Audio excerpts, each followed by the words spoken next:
Well, he's known as the architect of rock and roll, a music icon who's entertained generations of people. Little Richard visited Southern Illinois today, and News 3's Colin Dorsey sat down with him for a rare interview.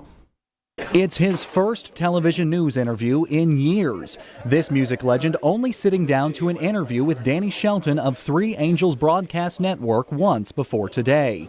A rock and roll icon, he says those days are well behind him. Well, back at the time, you were thinking about how you could become bigger and bigger and make more money. He says it all became too much when he saw people idolizing him and flocking to his concerts. At first I was making $35,000 a night, then it came to $50,000, then it came to $100,000 an hour. Richard Penniman, also known as rock and roll legend Little Richard, says choosing between his fame and his faith was one of the best decisions he's ever made. I didn't feel right anymore.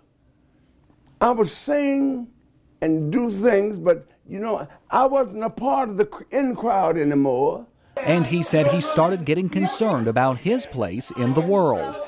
I started just thinking about Jesus.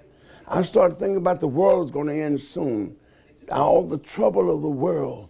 It's a change 3ABN President Danny Shelton says is amazing. The privilege of meeting numerous people, but the testimonies are almost always the same. I made up my mind that I'd rather have Jesus than anything the world could afford today. Shelton says though Little Richard stepped off the rock and roll stage, his impact is still felt around the world. He influenced millions in his younger days. Now he influences millions for the cause of God. Once uniting people around his music, he's now uniting people around his story. In Thompsonville, Colin Dorsey, News 3.